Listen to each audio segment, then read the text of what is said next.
ఒక పూట ఇత్తనాలు పెడుతున్నారు కదా, మరి ఇంత ఫుడ్ పెడుతున్నారే, జతకు పొద్దున పూట సెర్లాక్స్ వేస్తున్నారు కదా అని అడిగాను స్వామీజీని. అడిగితే సెర్లాక్స్ వేసేది గొంతు బాగా వెచ్చగా ఉండటానికి కోసం, అది పలుకులు రావటానికి కోసం, అంటే దాన్ని బాగా మాట్లాడాలా అనే ఒక దృష్టితో. రెండోది రంగు రావటానికి. మూడోది జుట్టు రాలిపోదు. సెర్లాక్స్ తాగటంతో కలర్ బాగా వస్తుంది. జుట్టు ఊడిపోతుంది. ఇలా జుట్టు ఒకటి ఊడిపోదు. తర్వాత ఒక ఇది మాట్లాడుతుంది మాట్లాడేది ఒకటి రెండు శబ్దాలు మాట్లాడినా చాలు, నాలుక బాగుంటుంది సెర్లాక్స్.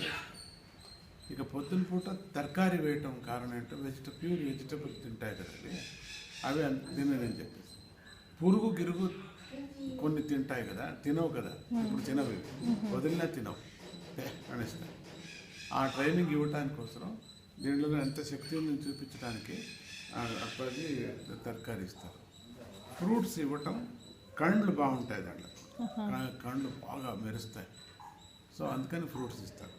సో ఇప్పుడు ఇంకా సీడ్స్ ఇచ్చేది ప్రోటీన్ బాగా లోపల ఉండని చెప్పేసి అది చేస్తుంటారు. ఇది కాక దాన్ని అఫెక్షన్గా చూస్తారు. ముఖ్యం, చాలా ముఖ్యం. అది చెప్పారు, ఈ కామెంట్స్లో పనికొస్తారు అవన్నీ కూడా.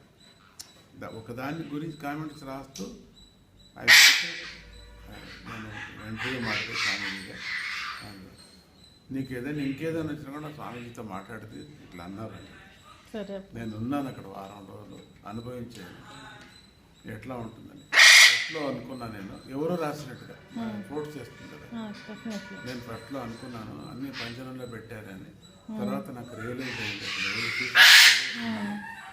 పొద్దున పూట అన్ని ఫుల్గా వదులుతారు, ట్రైనింగ్ ఇస్తున్నారు. కొన్ని దాంట్లోకి వదలటానికి వీళ్ళకి, కొన్ని దాంట్లో పంజరంలోనే ఉంటాయి. కారణం అంటే రెక్కలు దానికి బాగాలేవు, కింద పడిపోతాయి, కొట్టుకుంటాయి అని దృష్టితో వదలలేదు. నాకు చాలా రియలైజ్. నిన్న ఆవిడ చెప్పారు కదా, తప్పైపోయింది. అది విన్నాను. అదే అది రాస్తా డెఫినెట్లీ. ఆవిడ ఎంత నుంచి చూడుకోనకు. అవును, బాగా పెట్టారు అప్పాజీ గడ్డి. బాధపడింది.